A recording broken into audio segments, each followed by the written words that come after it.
Unda aytchi, odamlarning orasida eng yomon ko'rganing kimdir? Sensan ey Muhammad. Alloh yaratgan narsalarning ichida eng yomon ko'rganim sensan. Ey Layn, sen kim bilan birgalikda o'tirasan? Foiz yeguvchi bilan.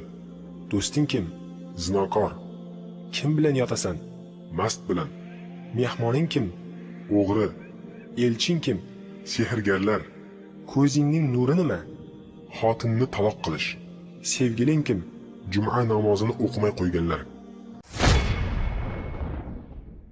Namozxon qachonki namoz o'qimoqchi bo'lsa, uni ushlab, hali vaqting bor, sening ishlaring ko'p, ishlaringni bitirib ol, keyin o'qiysan deb vasvasa beraman.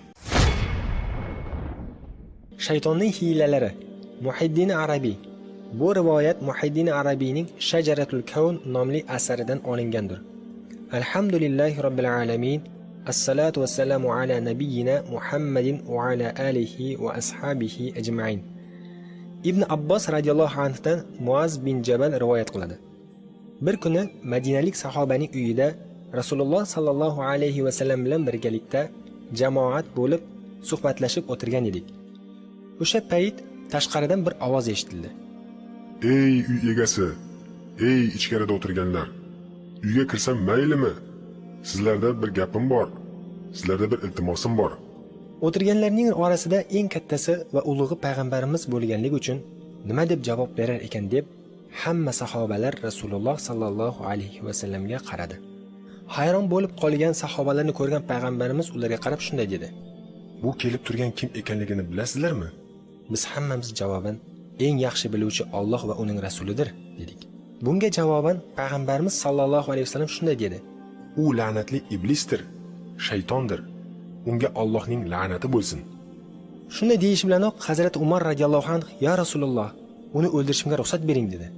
Rasululloh sallallohu alayhi vasallam ruxsat bermadi va shunday dedi: Tegma, ey Umar. Alloh unga muhlat berganini bilmaysanmi?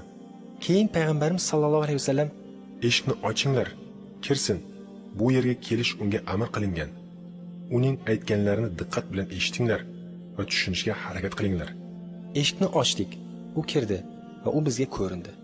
Qarasak, qari, ko'zlari g'ilay. Ko'saligidan yoqida 6 ta yoki 7 ta soqol osilib turibdi. Otlarning qili kabi. Ko'zlari tepaga qaragan, boshi fil kallasi kabi katta. Keyin o'sha Allahin salom berdi. Uning salomiga Rasululloh sallallohu alayhi vasallam: Salom Allohnikidir, ey Layn. Bir ish bilan keldim deding. Nima ishing bor? Mening bu yerga kelishim o'z xohishim bilan emas, balki majbur bo'lib keldim.